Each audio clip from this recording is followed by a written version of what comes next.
Hey everyone, मेरा नाम प्रीति है और आपका बहुत बहुत स्वागत है आपके इस यूट्यूब चैनल पर जिसका नाम है लेट्स ब्रेक इट। यहाँ हम एनटी यूजीसी नेट पेपर 1 की तैयारी करते हैं हिंदी में। तो जिसने भी चैनल को सब्सक्राइब नहीं किया है देर मत करिए, जल्दी से चैनल को सब्सक्राइब कर लीजिए। और वेलकम बैक टू परिणाम उन्मुख बैच, यानी कि एग्जाम ओरिएंटेड बैच जो हमने शुरू किया है। इसमें हम क्या करते हैं, छोटे छोटे टॉपिक्स लेते हैं यूनिट से, यानी कि पेपर 1 और पेपर 2 दोनों चलता है। यहाँ पर आपका पेपर 2 है हमारा हिंदी, और जो है हम इसमें क्या करते हैं, छोटे छोटे टॉपिक जो बहुत इंपॉर्टेंट है उनका यहाँ पर लॉजिकली ट्रिक के साथ हम क्या करते हैं, उनको याद करते हैं, रिमेंबर करते हैं और ट्रिक लगाकर उनको किस तरीके से पढ़ा जा सकता है ये करते हैं। और साथ ही साथ इसमें हम छोटे छोटे टॉपिक्स लेते हैं जो एग्जाम के नजर से बहुत इंपॉर्टेंट है।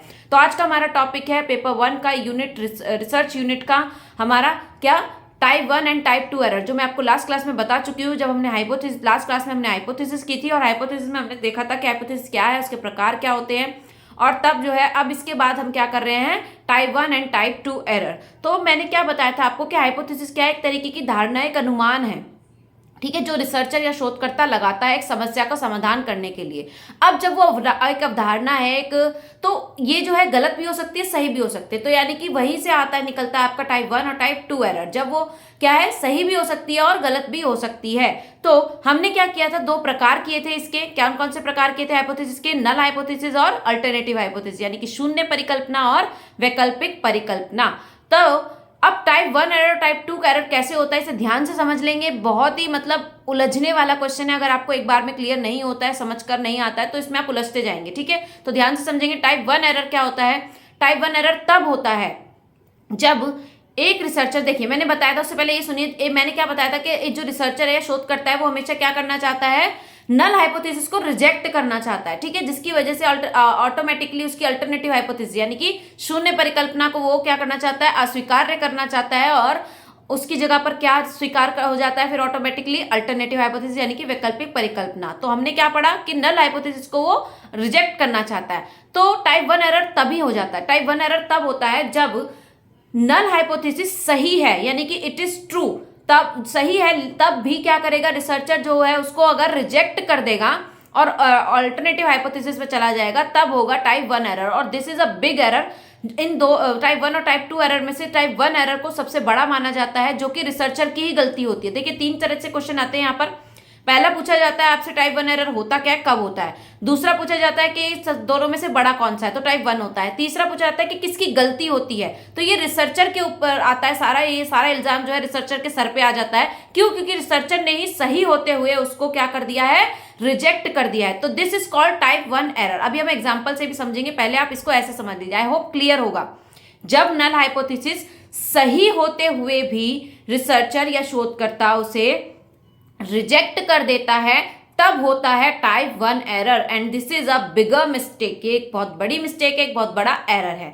अब आते हैं टाइप 2 एरर पर। टाइप 2 एरर कब होता है, तो टाइप 2 एरर तब होता है जब आपकी नल हाइपोथेसिस गलत है, आपकी नल हाइपोथेसिस ट्रू नहीं है, इट इज फॉल्स, आपको उसे रिजेक्ट करना है। लेकिन जब उसके गलत होते हुए भी आप उसे किसी प्रेशर में आकर या सैंपल साइज नहीं कर पाए या फिर रिसर्च अच्छे से नहीं कर पाए, बहुत सारी इसकी वो होती है, मतलब कि बहुत सारी वजह हो सकती है।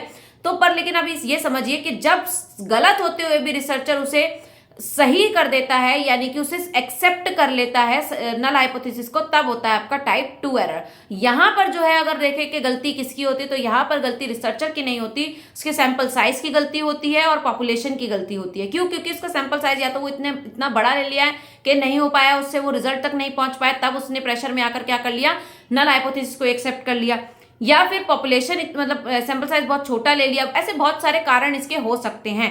तो इसका जो इल्जाम है, इसका जो वो है, वो किसके सर पर आ जाता है, वो रिसर्चर के सर पे नहीं आता है। किसका? टाइप 2 एरर का। टाइप 1 एरर का किसके सर पर आता है, रिसर्चर के सर पर आता है। क्लियर? आई होप अब यहाँ पर आपको किसी भी तरीके की कोई दिक्कत नहीं होगी। अगर किसी को डीप में समझना है तो रिसर्च एप्टीट्यूड हम प्रॉपर पढ़कर आए हैं, इसकी प्लेलिस्ट आपको हमारे चैनल पर मिलेगी, तो जरूर देखें। वहां पर हमने बहुत अच्छे से चीज को और अच्छे समझा विद एग्जाम्पल्स। यहाँ पर हम क्या करते हैं, कौन सा इसमें चीजों को समझ लेते हैं। एग्जाम ओरिएंटेड है, इसीलिए इसका नाम है परिणाम उन्मुख batch, exam oriented batch.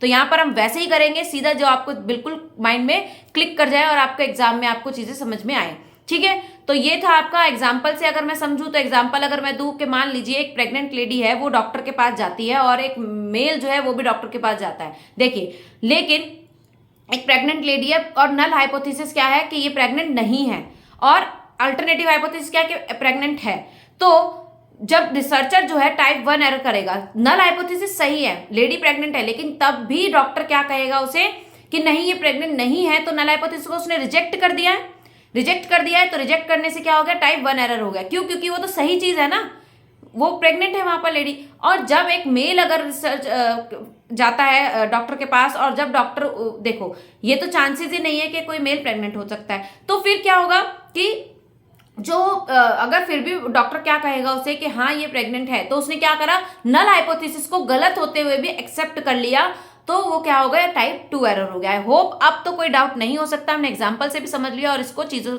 Theory भी इसकी मैंने आपको बता दी है। तो ये था आपका जो है type 1 error, type 2 error. I don't think so कि अब कोई डाउट होगा आपके माइंड में, अगर थोड़ा भी डाउट था तो वो अब यहाँ से चला जाएगा। ठीक है, तो लाइक शेयर और सब्सक्राइब कीजिए चैनल को। अगर आपको अच्छा लग रहा है, समझ में आ रहा है, तो जरूर से शेयर कीजिए। चलिए तो वीडियो को एंड करते हैं। Thank you so much and take care.